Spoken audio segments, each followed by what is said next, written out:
चाहूंगा एक जो अभी हमने वापस से एक शब्द फिर बोला कि हमें डेफिनेशन चेंज करके काम करना पड़ेगा।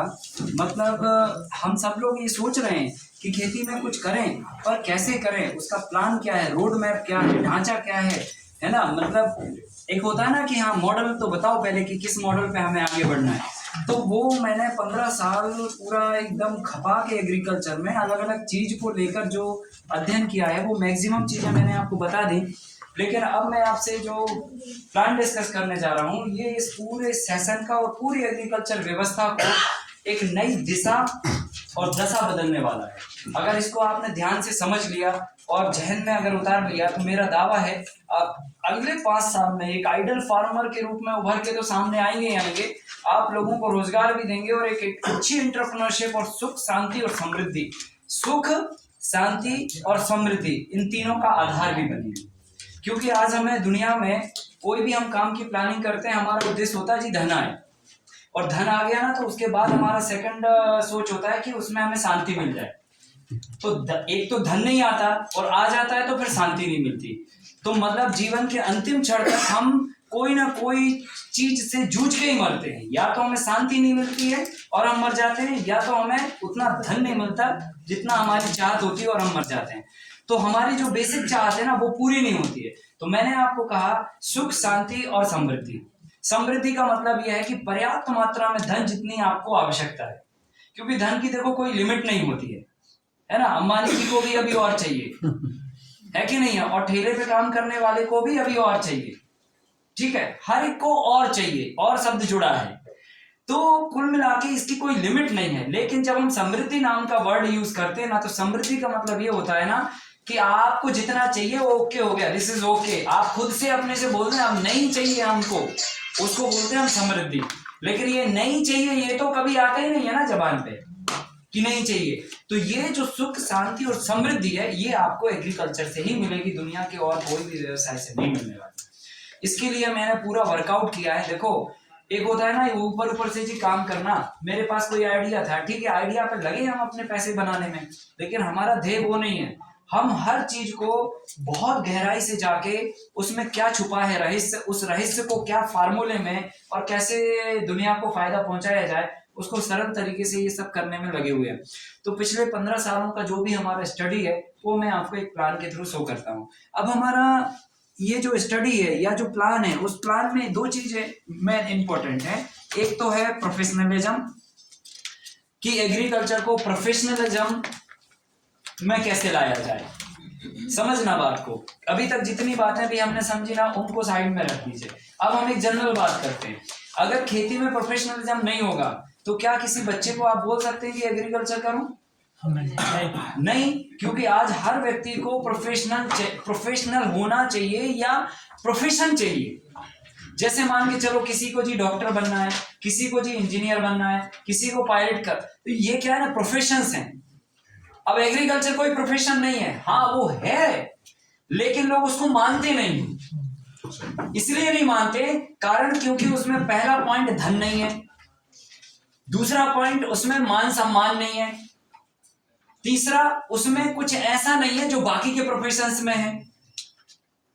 ठीक है कि नहीं? जैसे एक रेपुटेशन होती है आदमी की। अभी कोई कहे भाई डॉक्टर, अच्छा डॉक्टर, अब हमारी मानसिकता चेंज हो जाएगी, हम उससे उल्टा पुल्टा बात नहीं करेंगे।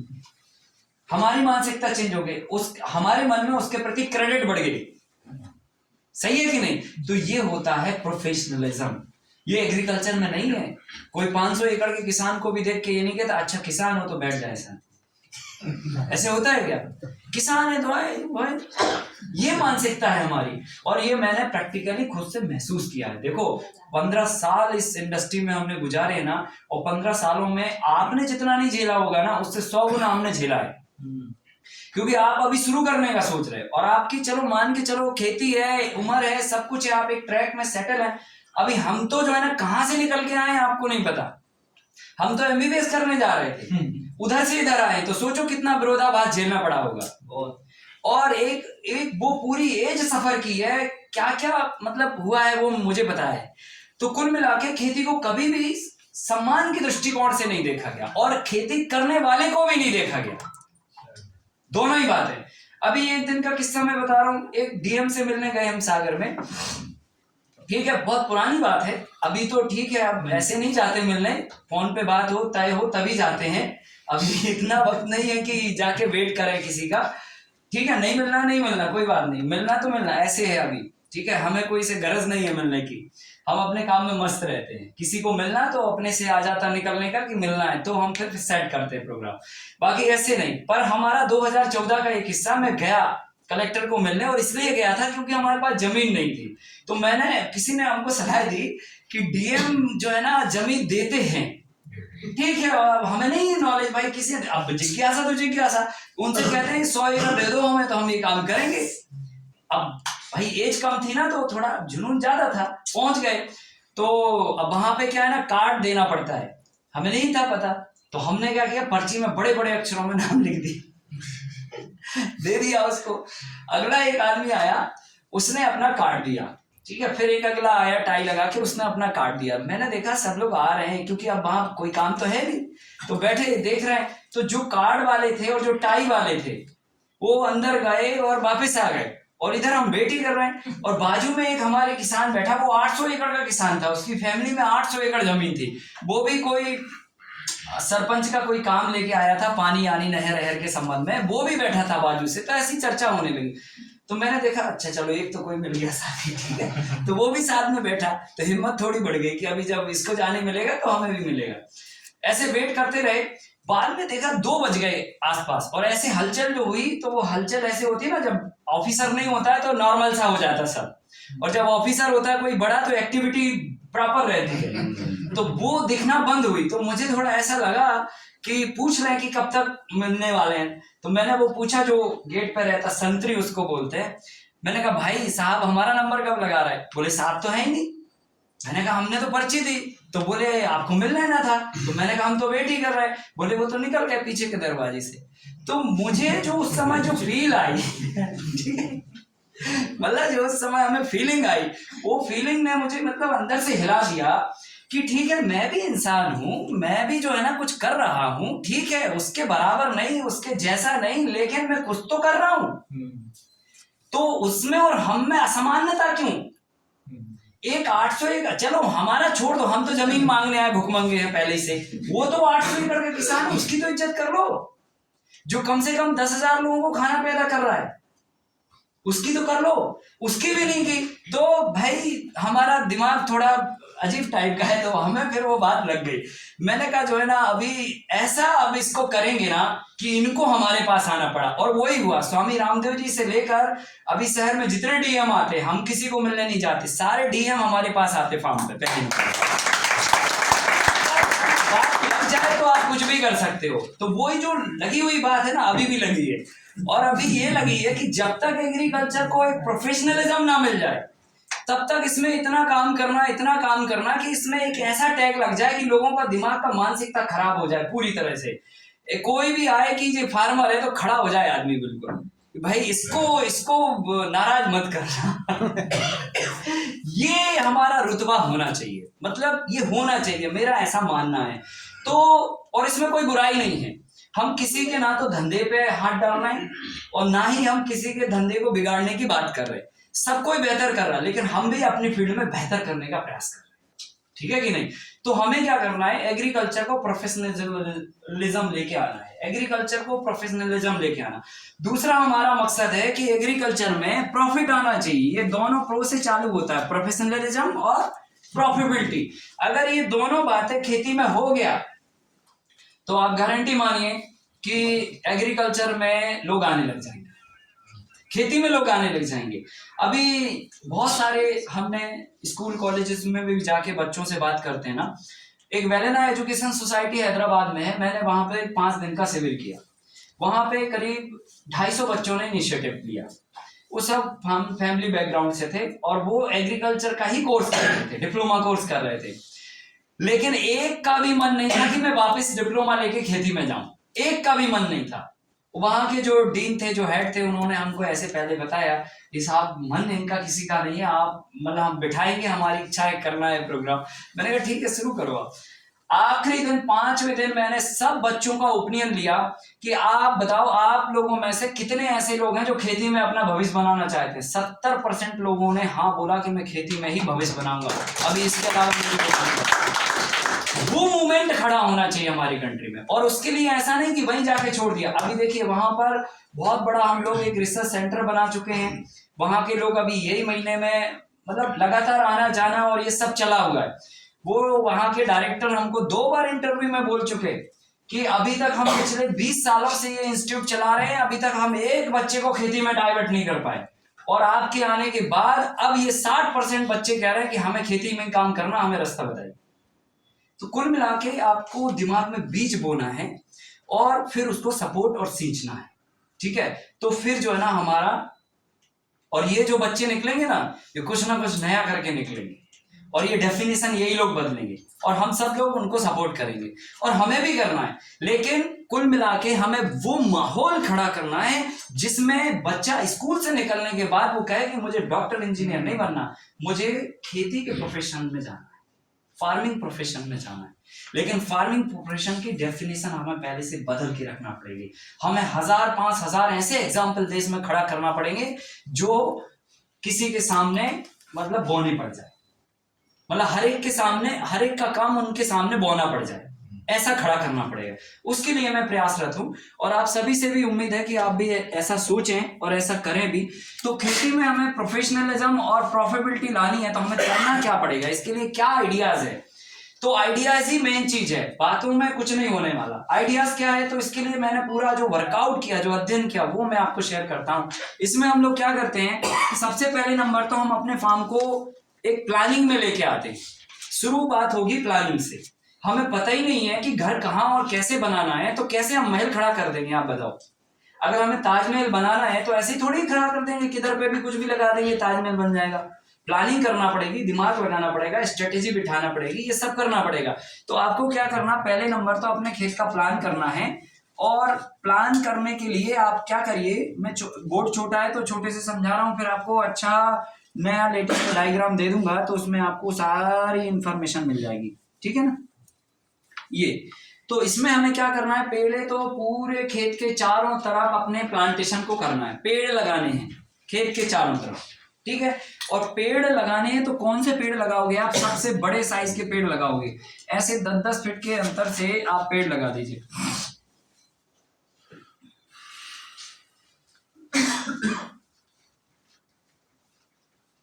ये हमने 10-10 फीट के अंतर से पेड़ लगा दिए। अब ये पेड़ कौन से होंगे, ये पेड़ होंगे आपके खेत में जो सबसे ऊंचाई पे बिना ब्रांच के सीधे बढ़ने वाले हों, है ना। उसमें सबसे बेस्ट होता है बैम्बू का प्लांटेशन, बांस का पौधा। ये सीधा स्ट्रेट बढ़ता है। ये आपको अपनी खेत की मेड़ से 3 फीट जगह के अंदर में चारों तरफ से पेड़ का घेरा बना दीजिए, एक बॉर्डर लगा दीजिए, ठीक है। फिर आपको दूसरा काम करना है कि आपको यहां से लगभग 8 से 10 फीट का जगह छोड़कर दूसरी बॉर्डर बनानी है। पूरे खेत को दूसरे पेड़ों की बॉर्डर से आप घेर दीजिए, और इसमें आप कौन से पेड़ लगाएंगे,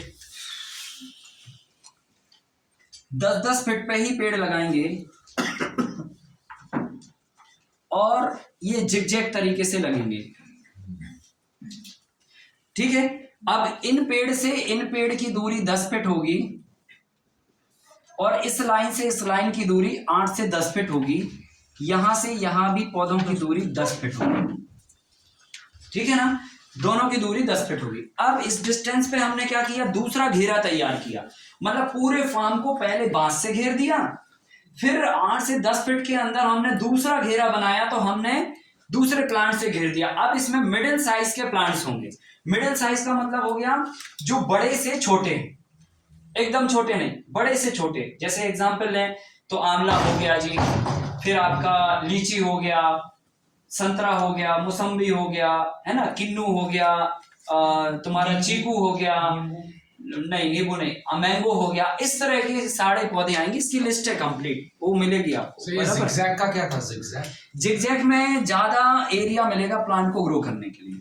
क्योंकि हम अगर ज्यादा बॉर्डर बनाएंगे तो हमारी जमीन ज्यादा लगेगी, तो जमीन कम लगे, इसलिए जिगजैग करना, ताकि अभी जैसे ये प्लांट है, अभी ये प्लांट ऐसे बढ़ेगा आगे, है ना, इसको इतना बड़ा एरिया मिल गया, ये प्लांट भी ऐसे बढ़ेगा आगे तो इसको भी इतना बड़ा एरिया मिल गया ऐसे।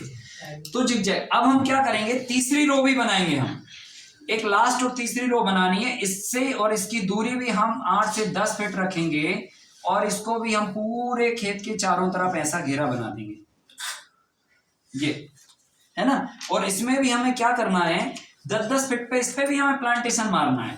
तो हमने क्या किया, इधर पे जिगजैग में, इधर पे, इधर पे, इधर पे, इधर पे, इधर पे, इधर पे, इधर पे, इधर पे, इधर पे, ऐसे कर दिया। मतलब पहली वाली रो के जस्ट सामने आ जाएगा इनका प्लांटेशन, ठीक है ना। और इनकी दूरी भी 10 फीट होगी, ये भी 10 फीट पे है, और इनके लाइन से लाइन का डिस्टेंस 8 से 10 फीट हुआ।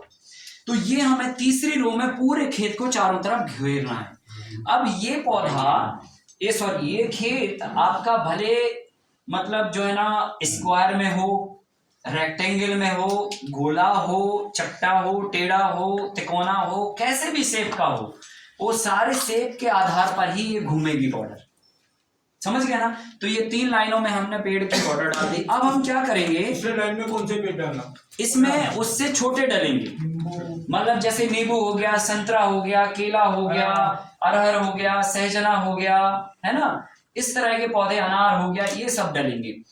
इसकी लिस्ट है। फूलों के पेड़ कहाँ पे लगाते? फूलों के पेड़ आप इन दोनों के बीच में लगा सकते हो, ये दोनों के बीच में, है ना। अब हमने क्या किया, ये करने के बाद 2 फीट के बाद हमने एक नाली बनाई जिसको हमने ट्रेंच बोलते हैं। ये आपके खेत में एक्सेस पानी को रिड्यूस करने के काम आएगी, पानी को रिचार्ज करने के भी काम आएगी, और इसके बाद ये मिट्टी को बहने से रोकने के काम भी आएगी। ये इसको बोलते हैं ट्रेंच, हिंदी में बोलेंगे नाली। ये नाली होगी 2 बाई 2 की, 2 फीट गहरी, 2 फीट चौड़ी, 2 फीट मतलब सॉरी हाँ 2 फीट चौड़ी, 2 फीट गहरी, और लंबाई पूरे खेत के चारों तरफ 2 बाई 2 फीट, ठीक है। इसको ट्रेंच बोलते हैं। इस ट्रेंच से ये होगा कि आपके फार्म में जो भी पानी गिरेगा या जो भी आपने खाद डाला, तो ये जब पानी बहेगा तो बहने के पहले ये नाली में पहले जाएगा। तो नाली में अगर पानी ज्यादा है तो बह के बाहर निकल गया, लेकिन मिट्टी और खाद जो आपने डाला वो नाली में रुक जाएगा। तो इससे ये फायदा हुआ कि हमारा खाद और मिट्टी दोनों चीजें हमारी बच गई। सही है कि नहीं है। तो ये चीज जो है ना आपको ये करनी है खेत के चारों तरफ। हाँ। सर, तीसरी लाइन में और नाली के बीच में कितना गैप 2 फीट का, ये यहाँ पे गैप खाली 2 फीट का होगा। ये 8 से 10 है, फिर इसके बाद ये 2 फीट है बस, है ना। अब देखिए, अब हमने ये बेसिक लेआउट डाल दिया, ये बेसिक ढांचा है जो आपके पूरे खेत को चारों तरफ से कवर करेगा। इसका अपना फायदा है, वो फायदा हम बाद में एक्सप्लेन करते हैं। अब हमें यहाँ पे क्या करना है कि सबसे पहले नंबर, इन खेतों को 4 भागों में पार्ट कर देना। जो भी अंदर के हमारे खेत बचे ना, इनको 4 भागों में हम बांट देंगे। तो हमने यहाँ पे क्या किया, 4 भागों में पेड़ों को बांट दिया, एक खेत को बांट दिया, या 5 भागों में भी हम खेत को बांट सकते हैं। अगर मान के चलो बड़ा खेत है तो जी 5 भाग में बांट दिया, और बड़ा है तो 6 भागों में बांट दिया, और बड़ा है तो 7 ब्लॉक बना दिए। ओवरऑल हमें ब्लॉक बनाने हैं। ये ब्लॉक बनाने से क्या होगा, काम बहुत सिस्टमेटिक वे में आ जाएगा। भाई पहले नंबर काम है आपका खेत की प्लानिंग करो। जो धंधा कर रहे हो ना, या जिस बिजनेस को प्रोफेशनलिज्म में लेके जा रहे हो, उसकी प्लानिंग करो पहले ढंग से। तो प्लानिंग में क्या होगा, अभी हम ये प्लानिंग ही कर रहे हैं अपने फार्म का। तो हमने क्या किया, अगर ये 5 एकड़ का खेत है तो 4 ब्लॉक बना दिए जी, 1-1 एकड़ के 4 ब्लॉक बन गए। अब क्या होगा, अब हमारा काम सिस्टमेटिक पाथ पे आ जाएगा। अब इसमें आपके पास ऑप्शन है, जैसे 4 आपने ब्लॉक बना दिए, तो 4 ब्लॉक में आप क्या करिए, 1 2 3 4 करके इनके नामकरण कर सकते हैं। और अगर मतलब नामकरण भी आप पहली प्राथमिकता लें कि आपके अगर परिवार में अगर किसी ने बहुत अच्छा काम किया है और आपको लगता है कि इनके लिए मुझे कुछ करना था और लेकिन कर नहीं पा रहे, रोज सोचते हैं, ठीक है, रोज सोचते सोचते 20 साल की एज गुजर गई, आप क्या करिए, उनके नाम पे ये खेत का नाम रख दीजिए, खत्म। तो लाइफ टाइम आपका ये वो हो जाएगा कि भाई एक प्राकृतिक तरीके से खेती कर रहे हैं और उनके नाम पे कर दिया। मतलब अब ये हो गया कि उनके नाम पर वहां पर जीवों की हत्या रोकी जा रही है। कितना बड़ा काम हो गया, ये तो धरती का सबसे बड़ा काम है। तो किसी भी आप अपने पूर्वज का नाम एक खेत पे रख सकते हैं। एक खेत पे आप और अगर कोई का नाम रखना चाहें तो उनका रख सकते हैं। अगर परिवार में 2 लोग हैं ऐसे जिन्होंने अच्छा काम किया तो एक का एक पे, दूसरे का दूसरे पे रख दो। और नहीं तो दूसरा ऑप्शन ये है कि आप जो भी महापुरुष को आप मान्यता देते हो या मानते हो या आइडल मानते हो, उनके नाम पे रख दो। जैसे महर्षि दयानंद सरस्वती हो गए, स्वामी विवेकानंद हो गए, या सरदार वल्लभ भाई पटेल हो गए, भगत सिंह हो गए, या कुछ भी XYZ जो भी आपको लगता है, तो आप किसी के भी नाम पर ये खेत का नामकरण कर सकते हैं। इससे ये होगा कि पर्टिकुलर आपके खेत का भी अपना नाम है भाई, है कि नहीं है? पर्टिकुलर खेत का भी अपना नाम हो गया। तो इससे ये होगा कि आपका प्लान पूरा सिस्टमेटिक हो जाएगा। आपके स्टाफ को पता होगा कि किस खेत में क्या काम हो रहा है। अगर आपने बोला जी सरदार वल्लभ भाई पटेल में जाओ, उधर पे ये सामान रखा है लेके आओ, सोचो जरा कैसे होगा, है ना? तो हर समय जो है ना, हमें महापुरुषों को याद करने का मौका भी मिलेगा और उनको जीने का और यथार्थ में उनके जो जीवन के सार है उनको जमीन पर उतारने का भी मौका मिलेगा। सही है कि नहीं? तो ऐसे करके हमने अलग अलग खेतों के नामकरण कर दिए। नामकरण करने के बाद आपका ये जो सेंटर में पाथ ये बचेगा, ये सर्किल है, तो सबका नाम देने के बाद आप अपने में भी कोई कसर नहीं छोड़ना, आप अपना नाम भी यहाँ पे रख सकते हो। तो इसको हम बोलते हैं लगभग जो है ना कृषि चौराहा। मतलब ये सर्किल है भाई, हमारी प्लानिंग है, हमारी डिजाइनिंग है। तो इस डिजाइन प्लान में आप कृषि चौराहे के आगे आप अपना नाम जोड़ दो और एक बोर्ड बना दो बढ़िया। और वो काम भी अभी करना, क्योंकि देखो जनरली क्या होता है ना, आदमी मरने के बाद जो है ना उसके नाम पे बोर्ड बनाए जाते, कितना आगे काम होता है मतलब, और उसका फायदा क्या उसको पता ही नहीं है। और जब तक वो रहा तब तक कोई सम्मान नहीं, मर गया तो बोर्ड बनाए जा रहे है कि नहीं है? तो इससे अच्छा है कि अगर कोई नहीं कर रहा सम्मान तो हम खुद अपना बोर्ड बनाए, क्या फर्क पड़ रहा है? सिंपल है कि यहाँ पे अब हमने कृषि चौराहा बना देंगे अपने नाम का, बाकी सबका नाम भी रखना है पर सर्किल हमारे नाम पे हो, ठीक है कि नहीं? तो क्या है ना, दुनिया जो है ना आपका जाने के बाद बोर्ड नहीं उखाड़ने वाली, वो बोर्ड के ही नाम से आपका सर्किल चलेगा। तो ये ऐसे एक हमने प्लानिंग मार दिया। अब हमने क्या करना, अलग अलग खेत को अलग अलग काम बांट देना है। तो जैसे मान के चलो ये 1 नंबर का ब्लॉक ही था, 1 नंबर नाम था इसका, 2 नंबर 3 नंबर या 4 नंबर था, तो हमने 1 नंबर के खेत को ओपन फार्मिंग का ब्लॉक बोल दिया। इसमें हम क्या करेंगे, खुले में खेती करेंगे। जैसे फॉर एग्जांपल गन्ना उगाना जी, तो गन्ना लगा दिया, monoculture, interculture, mix culture, multi cropping, ये सारे प्लान, ये सारी मेथड्स एक खेत में ही हम अप्लाई करेंगे, दूसरा खेत उसके लिए एंगेज नहीं करेंगे। समझ रहे ना? पहले हमने क्या किया, ये ब्लॉक बना दिए। अब हमें पता है ये मिट्टी ये काबिल है ये ब्लॉक की, तो वो काबिल की मिट्टी कितने तरह की फसलें उगा सकती है, तो जी 500 फसलें उगा सकती है। अब ये 500 फसलें किस किस मेथड पे उग सकती हैं, तो मोनो में भी उग सकती हैं, इंटर में भी उग सकती हैं, मिक्स में भी उग सकती हैं। वो हमने फिक्स कर दिया जी, ये ही ब्लॉक में उगेंगी, क्योंकि उस खेत का भी वही स्किल्ड भी है। तो कला के मुताबिक काम बांट दिया और उसका नाम रख दिया, काम इजी हो गया। अब दूसरा खेत जो है, उस खेत में हम क्या करेंगे, यहाँ पे जैसे मान के चलो हमने फ्रूट्स भी तैयार करना है, फ्रूट ऑर्चर्ड तैयार कर दिया। हर एक फार्मर को अपना फ्रूट ऑर्चर्ड तैयार करना चाहिए, उस क्षेत्र में जो भी फल उग रहे हैं वो फल उगाने के लिए। तो आप अगर ये 1 एकड़ का ब्लॉक है तो भाई इसमें भी 3 पार्ट कर लो, 3 ऋतुओं के अलग अलग फ्रूट सेट कर दो, तो समर के अलग, विंटर के अलग और रेनी के अलग। तो कम से कम इतना तो हो कि आप अपने फार्म पे जाओ तो रेनी में जाओ तो रेनी सीजन के फल लेके आओ घर में बच्चों को, है ना, और गर्मी में जाओ तो गर्मी के फल लेके जाओ। अभी तो क्या होता है, 200 एकड़ का किसान है, सड़े टमाटर खरीदता ठेले से, या तो फल खरीदता सड़े ठेले से। तो सोचने वाली बात है। इवन हमने ये भी देखा 500 एकड़ के किसान है, नींबू एक पैदा नहीं हो रहा उनके घर में। तो फिर मतलब क्या यार, जो काम आप कर रहे हो वो उसका 2% तो आए घर में, सारा हम बाजार से ले रहे। तो ये नहीं, ऐसे नहीं होना चाहिए। हम ऐसी प्लानिंग करें, हम अपने सारे फ्रूट्स का ऑर्चर्ड तैयार करें, जितना हमें चाहिए अपने घर परिवार को चाहिए, वो होने के बाद हम फिर उनका बेचेंगे, उनको सेल भी करेंगे, उनका मार्केट जमाएंगे, ठीक है। तो ऐसे हमने एक फ्रूट ऑर्चर्ड तैयार कर दिया जी।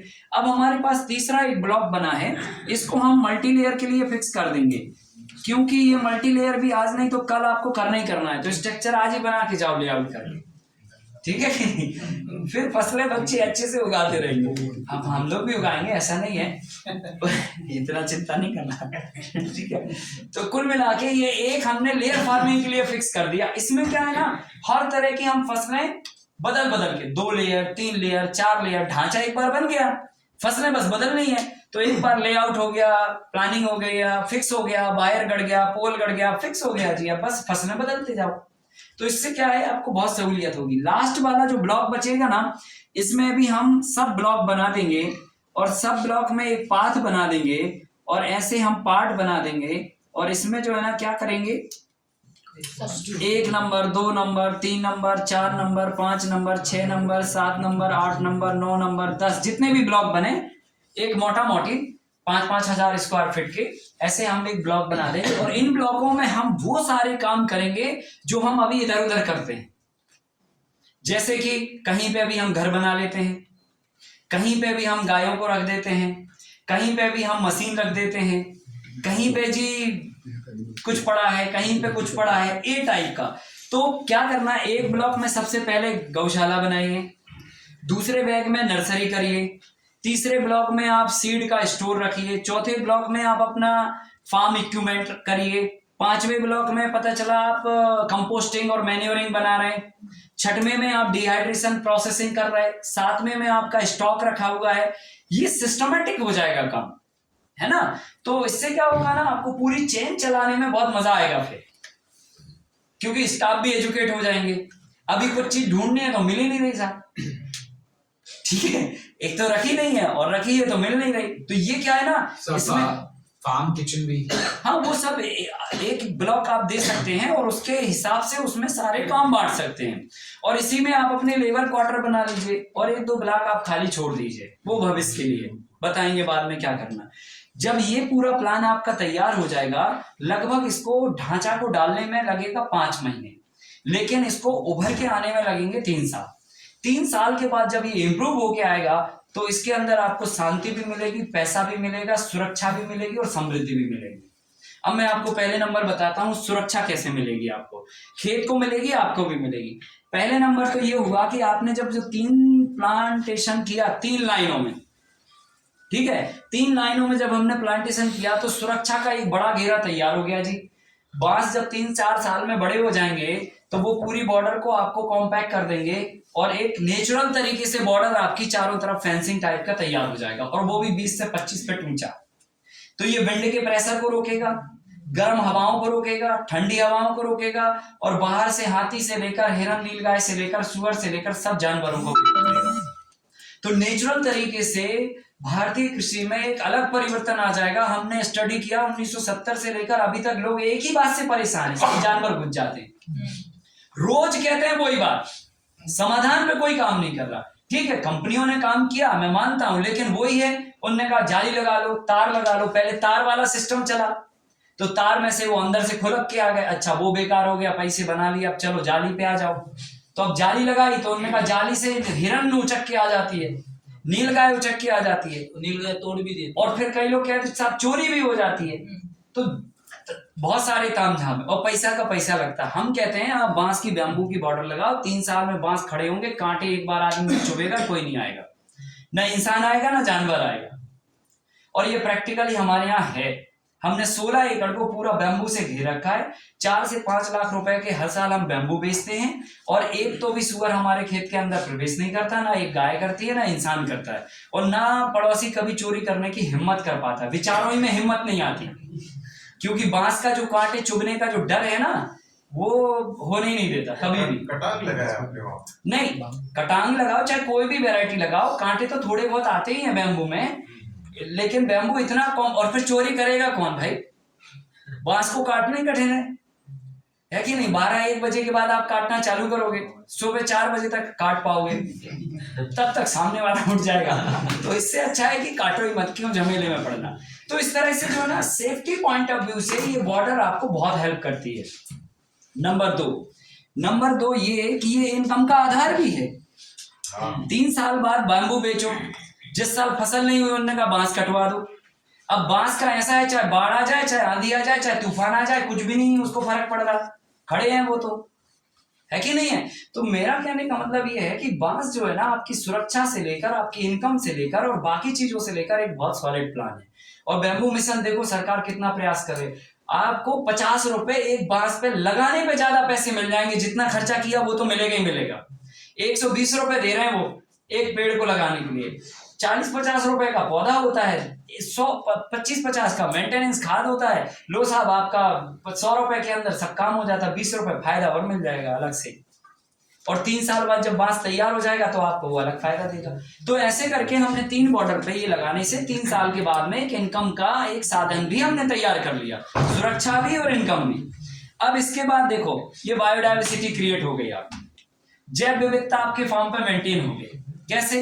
जब आपके खेत में बांस होंगे, छोटे बड़े सब मध्यम आकार के पेड़ होंगे, तो सब तरह की चिड़िया आके अपना घोंसला बनाएंगी, सब तरह के पक्षी आएंगे, फिर मधुमक्खियां आएंगी, छत्ते बनाएंगी, शहद बनाएंगी, भौरे आएंगे, तितलियां आएंगी, ये सब ऑटोमेटिकली एक व्यवस्था अरेंजमेंट हो, एक परिवार बन जाएगा इन सब का, क्योंकि आपने उनको रहने की व्यवस्था बनाई। हमने अपने फार्म पे देखा सैकड़ों टाइप की चिड़िया हमारे फार्म पे हैं जो कभी नहीं देखी, रंग बिरंगी चिड़िया, रंग बिरंगी तितलियां, मतलब तमाम तरह की मधुमक्खियां, ऑटोमेटिकली नेचुरली शहद हमें ऐसे ही मिल जाती है 50-60 लीटर हर मंथ को 16 एकड़ के फार्म के अंदर। और जब ये सारे फल पे आते हैं तो 4 से 5 लाख रुपए की शुद्ध आमदनी वो अलग होती है।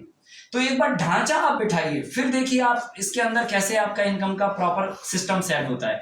तो ये हो गया। अब इसके बाद क्या होगा, ये जब पात आपका पूरा प्रॉपर तैयार हो गया, तो ये तैयार पात में आपको किधर पे भी जाने की जरूरत नहीं है, क्योंकि ये अपने आप में सस्टेन है, ये अपने आप में सस्टेन है। यहीं से पेड़ उग रहे हैं, पत्तियां गिर रही हैं, खाद बन रही है ना, वापस डल रही है, फिर आ रहा है प्रोड्यूस, आ रहा है प्रोड्यूस, उठाया सो हमने प्रोसेसिंग में डाल दिया, इधर जाके प्रोडक्ट बन गए, इधर ही ग्राहक आने वाले हैं।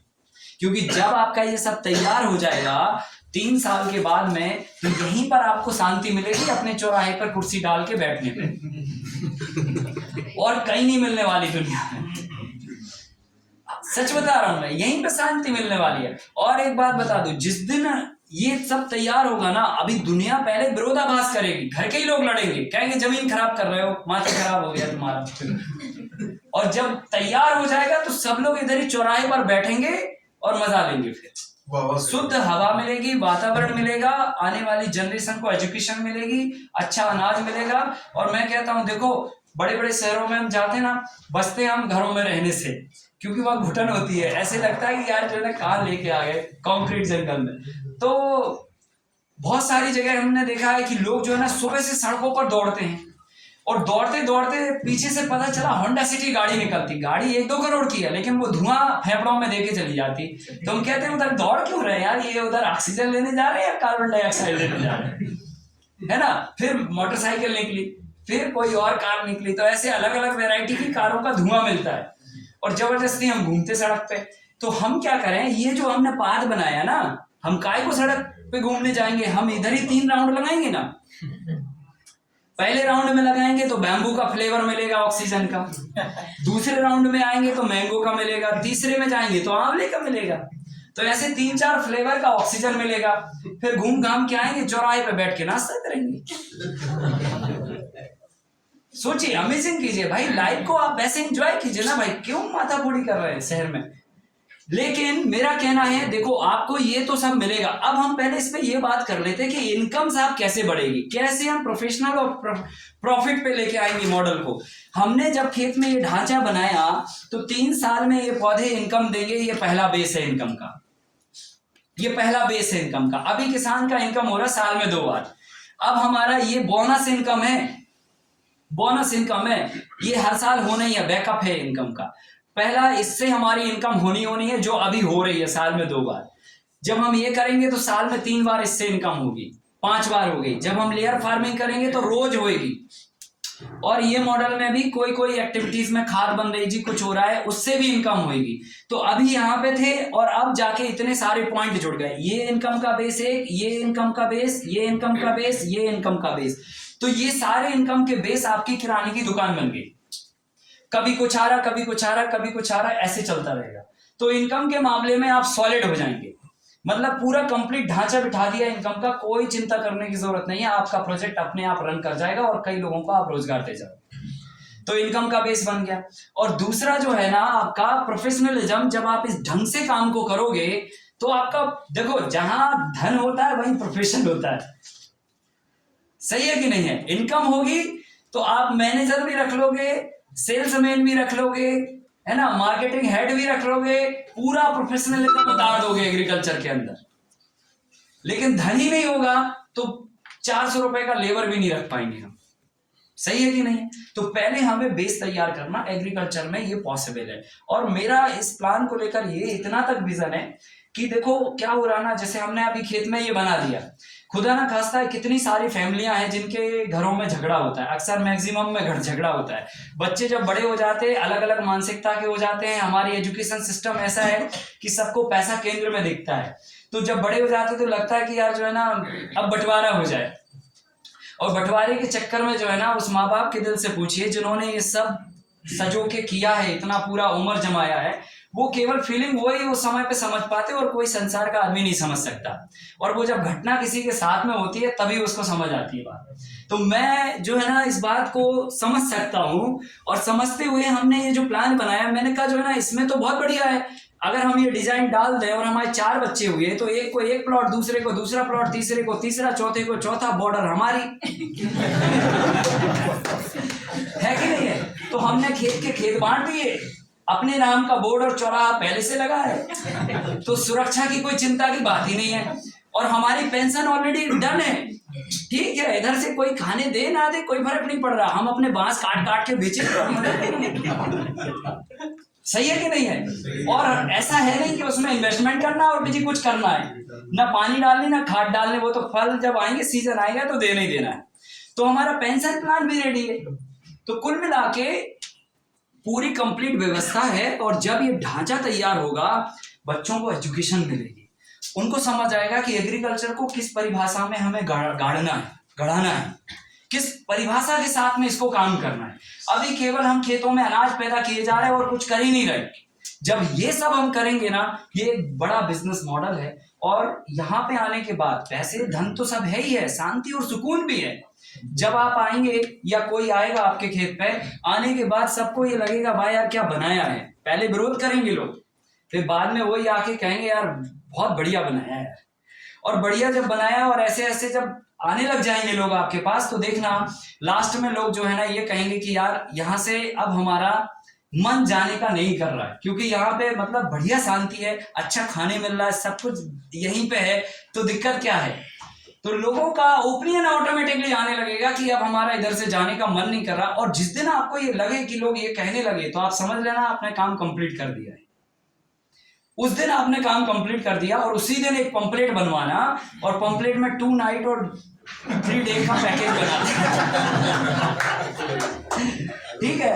और इधर पे जो अभी 2 ब्लॉक छोड़े थे ना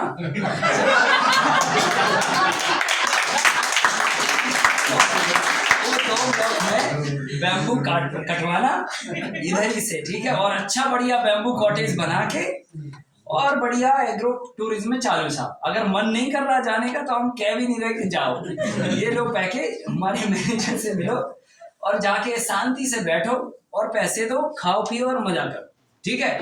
तो क्या होगा, जो चीजें आपने उगाई हैं वो चीजें इधर ही से सेल आउट होने वाली हैं। देखिए आप पे, क्योंकि जो लोग यहाँ रुकेंगे उन्हीं को खाना चाहिए, बराबर ना? और जब वो जाएंगे तो उनको लेके भी जाना बांध के, क्योंकि जो आपने उगाया वो डीजल पेट्रोल जब उनके पेट में डाला और जब उनका ये सिस्टम फ्लैश आउट हो गया तो वो दीवाने हो जाएंगे, आपके साल में 2 बार आएंगे, फैमिली को लेकर ग्राहक बन जाएंगे। ऑटोमेटिकली मार्केटिंग होनी है भाई, हमें करनी नहीं है। देखो मार्केटिंग एक चीज है जो मैंने अभी तक सीखा है 15 सालों में, मैंने MBA नहीं किया है ना, हमें तो कॉलेज जाने का भी मौका नहीं मिला। तो मैंने ये समझा, अगर आप पूरी प्रामाणिकता से काम करें और लीक से हटके काम करें, मार्केटिंग हो गई। करना नहीं, ऑटोमेटिकली हो गई। आप कुछ मत करिए, 2 साल चुप रहिए खाली, और ये प्लान जमीन पे उतारिए, लोग ऑटोमेटिकली आके आपसे जुड़ने लग जाएंगे, आपको वक्त नहीं रहेगा। ये मेरे से लिख के ले लो आप। हम लोग जो है ना मार्केटिंग करने की कोशिश करते हैं, इसलिए होती नहीं है। और मार्केटिंग करने वाली कोई चीज नहीं है, होने वाली चीज है जो अपने आप होना चाहिए। आज तक आपको पता होना चाहिए, हमने अपने खेत के उत्पाद बेचने के लिए एक भी पोस्टर नहीं बनाया, ना हमारी वेबसाइट है ना ऐप है, जबकि हिंदुस्तान में 10 लाख किसान जुड़े हुए हैं हमसे, 10 लाख फार्मर्स। और एक भी किलो कोई भी चीज को बेचने के लिए आज तक मैंने किसी को बोला ही नहीं कि खरीदो। इवन हम तो सिखा रहे हैं सबको कि आप खुद बनाओ, एक भी बार नहीं कहते हम कि किसी, लेकिन काम में इतनी सॉलिडता है, इतनी प्रमाणिकता है कि एक बार जब पेट में जाता है मटेरियल, लोग कनेक्ट हो जाते हैं घर के माफिक, फिर वो किधर का भी नहीं खाते। कुमार विश्वास ने एक बार गुड़ खाया, वो गुड़ हमारे खा रहे, दाल हमारी खा रहे। ऐसे कितने सारे लोग हैं हिंदुस्तान में जो एक बार जिनके पेट में चला गया फिर वो दोबारा किसी और का नहीं पसंद करते। प्रामाणिकता हो काम में, और काम यूनिक हो, लोगों से हटके हो, लीक से हटके हो, मार्केटिंग अपने आप चालू होती है। इस तरह का ढांचा आप जमीन पे उतारिए मार्केटिंग करने के बारे में, और सोचने के बारे में आपको चिंता नहीं करना है। हाँ, 2-3 साल का वक्त लगेगा, 2-3 साल के बाद जब ये खड़ा हो गया ना, तो अपने आप लोगों को लगेगा कि देखें तो क्या क्या है, इन्होंने मार्केटिंग चालू हो गई। तो ये सब चीजें हैं, और इसको लेकर जो अध्ययन है वो अध्ययन अभी लगातार जारी भी है, लेकिन जितना अभी तक हमसे बना कि हाँ ये दिस इज द बेस्ट है, वो बेस्ट के मुताबिक ये प्लान है। इसका पूरा फुल डायग्राम आपको व्हाट्सएप पे मिल जाएगा डिजिटल वे में, उसका आप प्रिंट निकाल के वो लेआउट अपने जमीन पे उतारिए, और उसके ही अंदर आपको पानी का भी लेआउट मिलेगा कि पानी का ढांचा कैसे बिठाना है, उसी के अंदर आपको इरिगेशन का लेआउट मिलेगा। तो बहुत है, पर आपको धीरे धीरे अध्ययन करके आगे बढ़ना है, एक एक चीज को स्टेब्लिश करिए और मन बनाइए 2 साल के अंदर सब चीजें जमीन पे उतारना है। जब जमीन पर उतर जाएंगे ना, अपने आप स्टेब्लिशमेंट होने लगेगा। हाँ, थोड़ा धन लगेगा, थोड़ा पेशेंस लगेगा, ये सब लगेगा, पर 2 साल के अंदर सब कुछ सेट हो जाएगा, और फिर एक अच्छा एंटरप्रेन्योरशिप का मॉडल खड़ा होगा, और फिर कल हम फिर किसी को कह भी पाएंगे कि भाई खेती करनी तो ऐसे कर, और कहने की जरूरत नहीं पड़ेगी, लोग अपने आप कहेंगे कि हमें बताओ आप कैसा कर रहे हो। अभी आप बताओगे तो सुनेगा नहीं कोई, इसलिए 2-3 साल चुप रहना, ठीक है। अब इसके बाद थोड़ा सा और बातचीत करनी है, और वो है कीटों को लेकर। तो कीटों को लेकर देखो, मैंने उसको लेकर भी पीडीएफ बनाया है, और काफी सारे फार्मूलेज उसके अंदर लिखे हुए हैं, लेकिन एक बड़ा फार्मूला आपको बता देते हैं जो सभी कीटों को कंट्रोल करने के लिए सहायक होता है। तो पहली बात तो ये है कीटों को कंट्रोल करने के लिए कि अगर आप एक हेल्दी डाइट लेके चलते हैं, है ना, एक हेल्दी डाइट लेके चलते हैं, तो कीट फसलों में लगेंगे ही। अगर आप अपना न्यूट्रिशन और हेल्दी डाइट लेते हैं तो कोई बीमारी आपको नहीं पकड़ने वाली, और अगर अनहेल्दी डाइट गया, दिनचर्या डिस्टर्ब रहा, कुदरत के मुताबिक हमने शरीर को नहीं चलाया, तो जाके बीमारी आपको पकड़ती है। नहीं तो ऊपर वाले ने बीमारी नाम का तो कोई चीज बनाया नहीं, अगर बनाया होता तो शायद हमारे अस्पताल के अलावा इन सबके भी अस्पताल होते, केंचुए का होता, चिड़िया का होता, मच्छर का होता, जी मच्छर को अटैक आ गया, वेंटिलेटर पे डला है, ये सब होता ना। आप सोचिए, इन सब का अस्पताल नहीं है तो हमारा क्यों है फिर? हमारा इसलिए क्योंकि हम अपने पूरे सिस्टम में हर जगह उंगली करने में लगे हुए हैं, हम चीजों को अपने हिसाब से चलाते हैं। तो बीमारी नाम की चीज कुदरत ने नहीं बनाई। पेड़ पौधों में भी कोई बीमारी नहीं होती है, ये बीमार पौधे इसलिए हो रहे हैं क्योंकि आप अपने प्रोटोकॉल के मुताबिक उन्हें चला रहे हैं। 3-4 साल लगेंगे, 3-4 साल के बाद कुदरत के प्रोटोकॉल पे जैसे ही आपका खेत आएगा ना, आपको कोई स्प्रे की जरूरत नहीं पड़ेगी। अभी पिछले 3 साल से, बल्कि 4 साल हो गए होंगे, एक भी स्प्रे नहीं लगाया हमने 16 एकड़ के कैंपस में। आप सोचिए, मतलब हमने 4 साल से छाछ रख के बैठे हैं, 4 साल पुरानी छाछ के 5 बैरल भरे पड़े हैं हमारे पास, लेकिन स्प्रे की जरूरत नहीं पड़ती। स्प्रे पंप का पता नहीं है, टूटा पड़ा है। जब भी कभी थोड़ा बहुत अगर जैसे मान के चलो गायों के लिए कुछ जरूरत पड़ गई इस तरह के कोई और काम के लिए, तो ढूंढते हैं कहाँ है जी स्प्रे पंप। ये हालत हो रखी क्योंकि इकोलॉजिकल बैलेंस सिस्टम बन गया, और ये मैंने महसूस किया है। आप पूरा कंप्लीट फुल डाइट पर एक बार सेट करिए चीजों को, आपको कोई दवाई की जरूरत नहीं। लेकिन फिर भी अभी वर्तमान की परिस्थिति के हिसाब से जो सिचुएशंस है, इसमें अगर हमको जरूरत पड़ जाए तो एक फॉर्मेट है कीटों को नियंत्रित करने का, वो मैंने बनाया है, पूरा हिंदी में अंग्रेजी में है, वो पीडीएफ से आपको देंगे। लेकिन एक फॉर्मूला है जो उसके अंदर नहीं है, जो अभी लेटेस्ट है, जो कॉमन कीड़ों पे काम करता है।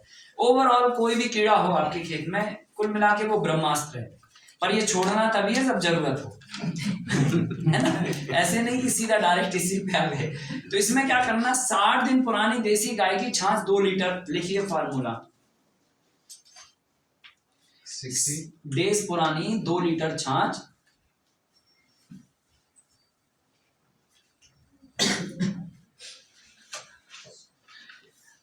फिर इसमें लेना है 200 ग्राम लाल तीखी मिर्च,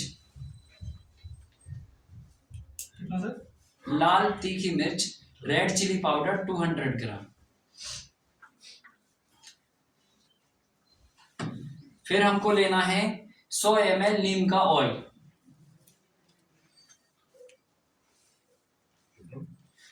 100 ml 100 ml नीम का ऑयल। और इसमें जहां नीम का तेल आएगा वहां पर आप 2 चम्मच बेकिंग सोडा जरूर डालेंगे, ठीक है, क्योंकि नीम का तेल पानी में घुलता नहीं है। तो घोलने के लिए बेकिंग सोडा से पहले आप 1 लीटर पानी में उसे घोल लीजिए एंड फिर उसके बाद इसमें डालेंगे बेकिंग पाउडर 2 चम्मच। तो ये टीस्पून ना, हाँ, ये 2 चम्मच, ये चारों चीजें आप एक साथ में मिला दीजिए और मिला के इनको 13 लीटर पानी में ऐड कर दो।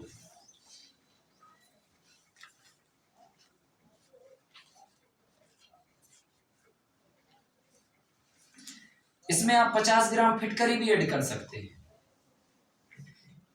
फिटकरी भी लिख लो, हाँ, 50 ग्राम फिटकरी। 5 चीजें हो गई, छाछ हो गई 2 लीटर, मिर्ची हो गई 200 ग्राम, फिटकरी हो गई 50 ग्राम और 2 चम्मच हो गया बेकिंग पाउडर, नीम का तेल 100 ml। ये सब चीजें मिला के आप 13 लीटर पानी में ऐड कर दो। ये ब्रह्मास्त्र किसी भी कीड़े को नियंत्रित करने के लिए सक्षम है, किसी भी स्टेज के कीड़े को नियंत्रित करने के लिए सक्षम है। आप चाहे गन्ने के अंदर सुंडी लगी हो, चाहे धान के अंदर सुंडी लगी हो, चाहे तनाछेदक कीड़ा हो, चाहे इडली रेंगने वाला कीड़ा हो, चाहे फसल के नीचे रस चूसक कीड़ा हो, 2 बातों का ध्यान रखना इस फार्मूले को यूज करने से पहले। नंबर 1, पहला तो शाम के समय स्प्रे होना चाहिए और 2 महीने से छोटी फसल पे स्प्रे नहीं होना चाहिए। अगर छोटी फसल पे स्प्रे किया तो फसल भी निपट जाएगी, क्योंकि इतना डोज वो झेल नहीं पाएगा, पौधा भी। तो पौधे का स्टेमिना भी होना चाहिए। अगर पौधा छोटा है तो यही डोज आप हाफ भी कर सकते हो, है ना, वो परिस्थिति के हिसाब से आप देख लो। जैसे अब मटर का पौधा है जी, नाजुक होता है, टमाटर का पौधा नाजुक होता है, इतना हैवी डोज नहीं डालना और उसमें जरूरत भी नहीं पड़ेगी आपको। सर ट्रे रहेगा तो है झाड़ पे ये डालो, कोई दिक्कत नहीं। जैसे आम का पेड़ है, नींबू का पेड़ है ना, इस तरह के जो बड़े बड़े झाड़ हैं, या फिर तुम्हारा बड़ी जैसे गन्ने की फसल है, बहुत लंबी समय की फसल होती है, फिर आपका मक्का है, बहुत हैवी जाड़ा होता है, महीने 2 महीने का पौधा हो गया, फिर डाल सकते हैं आप। कपास है, धान है, ये सब फसलों पे यूज कर सकते हैं। बैगन, टमाटर, मिर्ची नाजुक फसलें हैं, इन पे भी करना, पर 2 महीने से छोटी स्टेज पे नहीं करना। अगर है छोटी स्टेज तो हाफ डोज कर दो पूरा। क्लियर हो गया?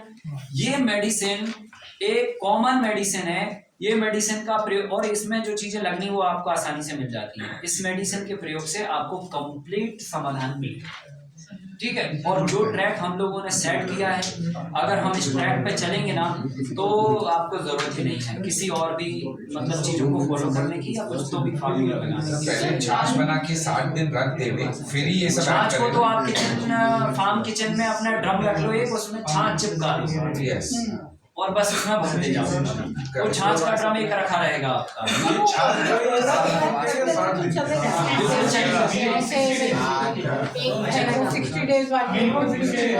बिल्कुल कर सकते नहीं, वो तो कंटिन्यू आप बैरल भरते गए और जब पूरा भर गया तब उसमें उसके बाद 60 दिन आप ऐसा। ये लाल मिर्च, लाल मिर्च है वहाँ पे कोई और तरीके से ग्रीन मिर्च यूज कर सकते हैं? ग्रीन भी कर सकते हैं, लेकिन लाल क्या होता है, लाल का इफेक्ट अलग होता है। लाल के गुण अलग होते हैं, इसके अलग गुण होते हैं। तो तीखा होना और उसके अंदर की प्रॉपर्टी दोनों अलग अलग होती है। जो रेड फायदा ज्यादा करती है, नहीं हो तो ठीक है, पर ग्रीन भी ले सकते। खरपतवार खत्म करने के लिए कुछ, खरपतवार को खत्म करने के लिए कोई भी कुदरत फार्मूला नहीं है। केवल इतना आप कर सकते हैं कि जब खरपतवार खेत में आती है तो आप फसल को पहले क्या करो, जैसे बरसात की फसल है तो कोई बात नहीं है, बरसात की फसल तो ऐसे ही उगाएगी, है ना। तो एक बार आप जुताई करके छोड़ दो, फसल मत बो, घास को उगने दो। जैसे ही घास इतना आ गया तो 250 ग्राम आप नमक भरो, 15 लीटर पानी में मिलाओ और स्प्रे मार दो, है ना। वीड ना वीड वीड तो तुरंत जाके वो गल जाते हैं वीड। लेकिन अगर थोड़ा भी बड़ा हो गया तो नहीं गलेंगे। तो क्या करना, बिल्कुल जब वो जमीन से निकल आए, समझ लो कि अब निकल आए हैं आज, तो आज ही वो स्प्रे आप मार दो, 250 ग्राम नमक और 15 लीटर पानी, तो ये वीड सारे गल जाते हैं। और फिर जाके आप जुताई करके फिर से क्रॉप बो दो। तो वीड जितने के होगा या वो तो क्रॉप। सर हमारे यहाँ समर में वायरस का अटैक जाता है, उसके लिए 60 दिन पुरानी देसी गाय की छाछ काम करेगी। लिटरेचर में ये सारी बातें आपको लिखी मिल जाएंगी, वायरस के लिए, फंगस के लिए, है ना, अलग अलग कीड़ों के लिए। हाँ जी सर कल वो जो आपने बीच हाँ हाँ। 20,000 अगर 20,000 स्क्वायर फीट का टोटल प्लॉट है तो फिर एक राउंड में ही प्लांटेशन करिए, 2-3 राउंड में मत करिए। अगर प्लॉट की साइज छोटी है तो 2 राउंड में कर दो, और छोटी है 1 राउंड में कर दो। ये कितना एकड़ के लिए? ये 4 से 6 एकड़ के लिए ठीक है, लेकिन अगर इससे बड़ा है तो राउंड तो 3 ही बनाने, ब्लॉक ज्यादा बना देने। फिर अगर खेत बड़ा है तो मतलब 20 एकड़ के लिए तो अलग अलग लगभग 2-2 एकड़ के ब्लॉक बना दो, तो लगभग 8-10 ब्लॉक बन जाएंगे आपके। तो पता चला अपन ने 4 ब्लॉक में गेहूं उगा रहे, ये टाइप का हो जाएगा, मतलब फसल रिप्लिकेट हो जाएगी। ये है मतलब 2 एकड़ में बेस्ट 800 रहेगा तो भी आप 2 ब्लॉक बनना चाहिए उसे, 2 ब्लॉक सर कल वो नहीं, डायग्राम यही रहेगा पर ब्लॉक 4 की जगह उसमें 2 बनेगी ऐसा। सर कल जो हमने सीड का डालते वक्त जो प्रोसेस किया था वो 5 एकड़ चाहिए। वो आपको लिटरेचर में भी मिल जाएगा। देखो बहुत सारी कॉन्टूरिंग वाला जमीन हुआ तो हैं? कॉन्टूरिंग ऊपर नीचे हुआ तो ये सब प्लांटेशन यही रहेगा, डायग्राम यही रहेगा, उससे कोई फर्क नहीं पड़ता। लेवल से जमीन कोई लेवल फर्क हो नहीं अप डाउन हो पड़ता। कोई दिक्कत नहीं, वैसे ही ये जोन वैसे ही चलेगा, जमीन के डायग्राम के हिसाब से चलेगा। ठीक है, देखो बहुत सारी बातें अभी हो सकती हैं आपकी, क्योंकि मैंने आपको स्टार्टिंग में कहा था कि आपको आखिरी दिन 5 दिन में लगेगा कि समय कम है, और शायद ये आपको एहसास हो रहा होगा कि अभी और बातचीत होनी चाहिए। अभी देखो क्या है, हमारी मजबूरी है, मुझे कोई फर्क नहीं पड़ता, हमें तो लोगों को रोज बताना है, ठीक है। लेकिन अभी हमको कल नागपुर पहुंचना है, गडकरी साहब आ रहे हैं तो शिविर है वहां पर 2 दिन का, तो वो मजबूरी ये है।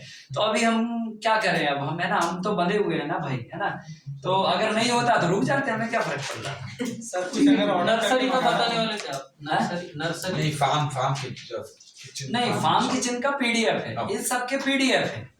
देखो जो प्लान था वो डिस्कस हो गया, यस। अब जो लिटरेचर की बात है ना वो आपको पीडीएफ में मिल जाएगा, ग्रुप में हम सेंड करवा देंगे, सब चिंता मत करो, ठीक है ना। सर आपसे सीड मंगवा सकते हैं। सीड मंगवा सकते हैं, उसके लिए मैं नंबर लिख देता हूँ सीड बैंक का, आप उनको कांटेक्ट करके आप बुला लीजिए।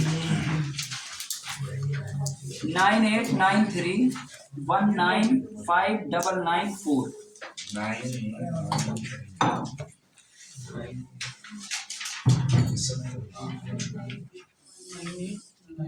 ये नंबर है। और अगर आपको हमसे संवाद करना हो कोई, तो शाम को 8 से 10 के बीच में आप कर सकते हैं। व्हाट्सएप आप कभी भी कर सकते हैं। नंबर है 8 से 10 हाँ 9893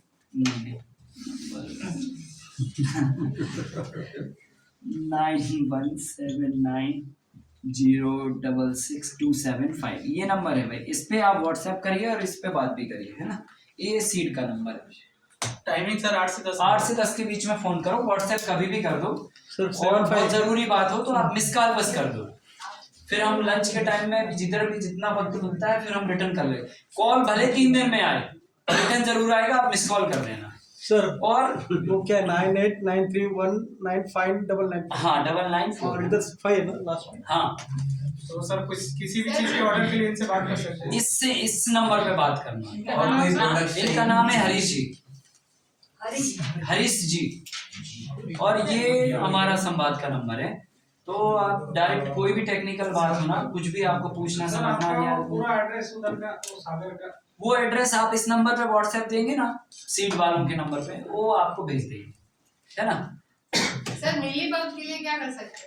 वो सर ये literature सीड बैंक क्या नाम पे है? है? सीड बैंक क्या नाम रखा है कुछ आपने? नहीं कुछ नहीं है, बस बीज बैंक के नाम से है। और बाकी अभी प्रोडक्ट्स देखो चाहिए हैं? तो बाकी प्रोडक्ट्स चाहिए तो वो सब यही हैंडल करते हैं, पूरा ये हैंडल करते हैं, मार्केटिंग एंड समझ लो। कंपनी रिलेटेड क्या है? अभी देखो एक आदमी सारे काम नहीं देख सकता ना, अभी हमारे पास इतना ही ट्रैफिक होता है कि हम वैसे ही फोन पे बात नहीं कर पाते लोगों से, रात को 11 बज जाते हैं, फिर दिन में उधर गए और बस चालू हो जाता है, तो इसलिए अलग अलग काम फिर हैंडल करते हैं लोग, नहीं तो फिर कैसे हो पाएगा बड़ा काम, है ना। वो ट्रेंच कैसे बनाना ट्रेन से 2 फीट गहरी नाली खोदनी है आपको, है? सीधा मिट्टी से। हाँ सीधा बस जेसीबी से मिट्टी निकाल दो, बस चूना डाल के। सर इसके लिए ये मॉडल करने के लिए मिनिमम कुछ एरिया है कि इसने कम से कम 3-4 एकड़ जमीन तो हो, तब बेहतर मजा आएगा, क्योंकि फिर सारे प्लान हम जमीन पे उतार पाएंगे, और अगर उससे कम हुआ तो फिर ठीक है, ब्लॉक कम बनेंगे, प्लान कम उतरेंगे जमीन पे, या फिर काम छोटे छोटे रूप में होगा, ऐसा कर सकते हैं। स्टार्टिंग में सर इनको थोड़ा संभालना पड़ेगा ना, जो जैसे बांस के स्टार्टिंग में हाँ, वो मैंने बोला ना 3 साल आपको मेहनत करना है, और देखो कोई भी प्रोजेक्ट हो ना 2-3 साल तो उसको स्टेबलिश करने में लगता ही है, तो खेती में भी आप जल्दी आमदनी की अपेक्षा मत करें, क्योंकि ये तो और ज्यादा भी पेशेंस का काम है, तो लंबे समय के लिए सर तो 3 साल तो चाहिए ही चाहिए आपको, ऐसा आप मन बना के चलो, पर 3 साल में ऐसा नहीं है कि जीरो इनकम पे होंगे आपका मेंटेनेंस जेब खर्चा खूब निकलेगा, सब होएगा, पर एक जो प्रॉफिट वाली बात होती ना वो 3 साल के बाद आना चालू होगी। और वो वाटर जमीन का कैसा गड्ढा वगैरह नहीं वो है, उसका लेआउट है, वो इस डायग्राम में कैसे बिठाना वो पूरा लेआउट में पीडीएफ के अंदर है, बराबर ना, तो वो डायग्राम आपको मिलेगा, आपको ग्रुप पे जो भी बात हो, देखो आप रोज संवाद करो, कोई तकलीफ नहीं है, आप जो भी लिटरेचर आपको देंगे ना उस पे अगर आपके कोई सवाल हो या बाद में कोई सवाल हो या फिर जब आप काम करने लगे तब कोई सवाल उठे तब भी आप बातचीत कर सकते हैं, ठीक है। तो अभी हम लोग इस सत्र को ऑफिशियल रूप से समापन करते हैं, और इस सत्र को समापन करने से पहले मैं इस पूरी व्यवस्था के अरेंजमेंट में जो लोग काम कर रहे थे उन सभी लोगों के लिए मैं हृदय से अपनी कृतज्ञता व्यक्त करता हूं कि मुझे पुणे आने का उन सब लोगों के कारण और आप सभी के कारण भी मुझे घर आने का मौका लगा, आपके साथ बात संवाद करके अच्छा लगा, बहुत अच्छा नहीं कह रहे हमें बहुत अच्छा लगा, तो बहुत अच्छा लगा, ठीक है। हमारी कुछ गलती है? नहीं ऐसे नहीं, मैं तो बस थोड़ा आप जाते जाते भी हंसते रहे इसलिए बोला। आलू का इफेक्ट है। देखो क्या होता है ना, जीवन में हमेशा हर जगह पे गुण अवगुण है, ठीक है, हमारे अंदर भी है, आप सभी के अंदर भी है, हमें अच्छी चीजों को लेके आगे बढ़ना है। अगर हम नेगेटिविटी को कभी भी पकड़ेंगे ना तो क्या है ना, उलझ जाएंगे, जिंदगी यार इतनी छोटी सी है, इतने काम करने हैं और हम छोटी छोटी चीजों में उलझे हुए हैं, उनको इग्नोर करते हुए आगे बढ़ो। कोई भी व्यक्ति गलती जानबूझ के नहीं करता, पता है गलतियां होती हैं उनमें से 99% गलतियां ऐसी होती हैं जो जानबूझ के नहीं की होती हैं, ऑटोमेटिकली हो जाती हैं, नहीं चाहते हुए भी हो जाती हैं कई कारणों से। इसलिए छोटी चीजों को इग्नोर करो, जो भी यहाँ पे कमी रह गई हो या कुछ ऐसा आपको फील हुआ हो उसको छोड़ो और आगे बढ़ो। छोड़ दिया सर कभी आलू तो पकड़ के बैठे हो। वो तो हंसी मजाक के लिए, वो आलू बहुत अच्छा चीज है ना, आलू नहीं तो इंदौर के आलू अच्छे सागर के भी अच्छे होते हैं। आप हमारे आएंगे, हम लाल आलू शुगर फ्री आलू खिलाएंगे आपको, खत्म। तो आलू का भी डेफिनेशन चेंज हो जाएगा, फिर आलू का मना नहीं करेंगे आप। तो छोटी चीजों को छोड़कर बड़ी चीजों को पकड़ना, अच्छी चीजें जो यहाँ से मिले ना उनको लेके जाइए और उनको विस्तार भी करिए। जो देखो, एक मनुष्य का कुदरती गुण होना चाहिए, जो आपको मिला है उसे सोसाइटी को लौटाओ, अगर ज्ञान मिला तो ज्ञान लौटाओ, ठीक है, जो है आपके पास वो जीवन में वापस लौटा के जाओ, क्योंकि ये जीवन जो है ना किसी अब और का है। आप पंच तत्व में विलीन होंगे ना तो उन पंच तत्वों से कुछ और रूप बनेगा, कुछ और शरीर बनेगा। तो जो इस संसार में आपको मिला है वो वापस अंतिम सत्य यही है कि लौटाना है, तो खुशी खुशी लौटाओ ना, कंजूसी से नहीं ठीक है। तो जो ज्ञान मिला है उसको बांटिए और कुदरत की बनाई व्यवस्था को आगे बढ़ाइए, ठीक है। और इस कड़ी में भाई हमारे बलदेव जी हैं क्या इधर पे, किधर है, बाहर है ना। भाई बलदेव जी, एक मिनट थोड़ा बुलाएंगे, आवाज लगाएंगे। सलोनी जी को बुलाओ, उनको बुलाओ, राहुल जी को बुलाइए। तो बलदेव जी बहुत अच्छा काम कर रहे हैं, हमारे साथ जुड़े हुए हैं काफी समय से, और अभी वो सागर भी आने वाले हैं। तो इनका भी आप मदद करिए और इनकी मदद भी लीजिए, ठीक है। ये ईंट बनाने का काम कर रहे हैं अभी, है ना, देसी गाय और गोबर और तमाम सब चीजों को मिला के। तो ये एक पूरा इकोलॉजिकल तरीके से कैसे घर डेवलप हो और कैसे हम मतलब कुदरती घर बना पाए, है ना, जैसे होता है ना हम कंक्रीट। हाँ, ये बलदेव जी हैं भाई, एक बार इनके लिए जोरदार तालियां। बहुत अच्छा काम कर रहे हैं, सीकर राजस्थान से हैं और इनका पुणे में भी निवास है।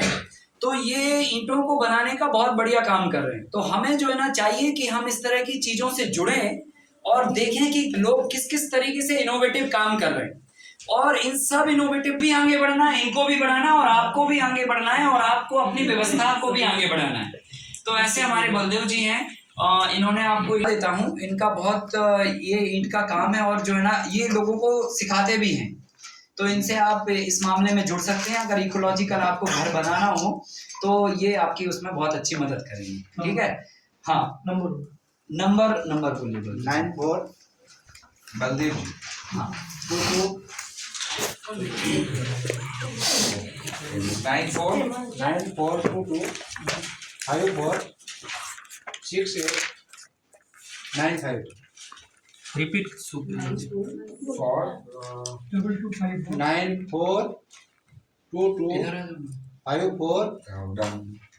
546895। पुणे में कहाँ है? पूना में एक मेरे बेटे रहते हैं दो, वो इधर मौसी में। हाँ। बलदेव जी, अगर हमको ये देखना है आपका ब्रिक्स का, हाँ। तो आप हमारे यहाँ आके बनाएंगे कि हमको कहीं आके आप दिखाएंगे? आप अगर बुलाएंगे तो हम आपके यहाँ भी आके बना देंगे। पर हमारे पास सब वो मटेरियल होना चाहिए। वो सब हेल्प कर देंगे। नंबर ले लिया है, आप आपस में आराम से बात करिएगा, ये सारी चीजें आपको डिलीवर करेंगे जैसे भी पॉसिबल होगा। कनेक्टिविटी बनी रहेगी तो आगे चीजें बढ़ेंगी, ठीक है। भाई हमारे साथ में राहुल जी हैं, और राहुल जी जो है ना हमारे सभी तरह के इस पूरे मिशन में एक बहुत बड़ा हिस्सेदारी निभा रहे हैं। देखो क्या होता है ना, जीवन में हम सभी लोग अपने बारे में सोचते हैं, लेकिन हम अपने से ज्यादा थोड़ा दूसरे के बारे में सोचते हैं। ये एक महानता का भी गुण है और ये एक असाधारण गुण भी है। तो ये असाधारण गुण कुछ कुछ लोगों में पाया जाता है, वैसे सभी लोगों में होता है। तो भाई राहुल जी जो है ना बहुत ही लगन के साथ में पूरी काम में लगे हुए हैं, और दिन रात जब भी इस काम को, इस मिशन को जरूरत पड़ती है, हालांकि वो पूरे टाइम से लगे हुए हैं, अपने यहाँ खेती भी, फार्मिंग भी करते हैं और इस मिशन को आगे बढ़ाने के लिए अपना योगदान भी दे रहे हैं। तो ऐसे भाइयों की सोच के लिए और इनके लिए अभिनंदन और इनका बहुत बहुत स्वागत। हमारे बीच में भाई आनंद जी हैं और बहन सुप्रिया जी हैं। एक बार खड़े हो जाइए बहन। नेहा जी, सॉरी माफ कीजिए, पर भाव ये है कि बहन खड़ी हो जाए।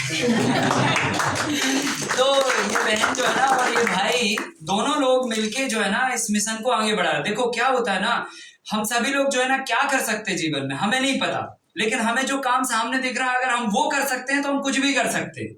और वो गुण इनके अंदर है। इनको हमने बोला भी नहीं कि आपको ये करना है, पर इनको लगा कि ये करना, वो ये करते गए। तो ये व्यवस्था जो है ना ऑटोमेटिकली चलती गई। ऐसे जो है ना आप में से भी अगला कोई प्रोग्राम होगा, ठीक है, आप लोगों में से भी कोई कहेगा कि जी हमें इस प्रोग्राम को सहयोग करना है, आप भी आइए। ये बहुत बड़ा यज्ञ है, जितना इसमें आपका योगदान होगा, जितना इसमें सहयोग होगा, ये यज्ञ बड़ा बढ़ेगा। तो ये इनका यहाँ पे फार्म भी है, सागर भी गए हुए हैं और अब ये पूरी तरह से मिशन को इस तरह से आगे बढ़ा रहे हैं मदद करके। इनकी सोच के लिए और इनके समय के लिए इनको बहुत बहुत धन्यवाद। और इस कार्यक्रम में भाई एक जोड़ा और नहीं आया है अभी शायद आज, भाई नितिन जी और उनके साथ में, हाँ, तो वो लोग भी जो है ना उनको पता चला कि इधर शिविर, उनको तो मैंने नहीं बोला था लेकिन उनको पता चला कि इधर शिविर है, तो अपने मन से वो सेवा देने के लिए अपना काम निपटा के फिर पुणे से इधर आ रहे हैं डेली। ये छोटी मोटी बात नहीं है, ठीक है। उनका कोई लोभ नहीं है, कोई स्वार्थ नहीं है, ना उन्होंने कहा कि आप हमारे घर पे चलिए, हमारा काम कर दीजिए, लेकिन उनको लगा कि ये यज्ञ है, ये बड़ा काम है, इसमें हम अपना योगदान दे दें। अपने से आके दिया, ऐसे भाई नितिन जी के लिए और निकिता जी के लिए भी जोड़ा है।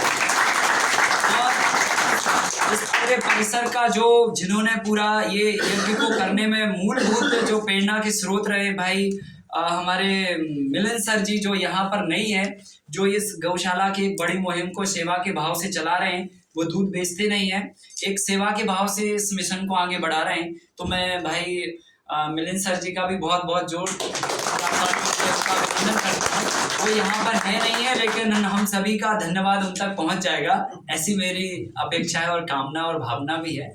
और उसके बाद लास्ट में हमारी बहन भाई सलोनी जी हैं, जिनकी मतलब मैं इनके बारे में क्या कहूँ, मेरे पास शब्द नहीं है, इसलिए क्योंकि इनकी माता जी का इस बीच में देहांत भी हुआ। सोचिए, अभी एक शिविर था, मतलब ये डेट फाइनल हो गई और डेट फाइनल होने के बाद ऐसा घटना हो गया। लेकिन इस लड़की की हिम्मत देखिए कि इसने बाद में मुझसे कहा से 2 दिन के बाद में, मैंने कहा ये शिविर कैंसिल ही करेंगे, मतलब और कोई विकल्प नहीं है, ये डेट कहीं और लगा देंगे। लेकिन इसने कहा, इसने अपने से आके फोन मुझे कहा, सर शिविर कैंसिल नहीं करना। सोचिए, मतलब ऐसी भावना के लोग जो इतनी बुरी परिस्थिति में भी समाज के लिए कुछ देने का सोचते हैं, इनको नहीं पता ये जीवन में कितना बड़ा काम करेंगे, लेकिन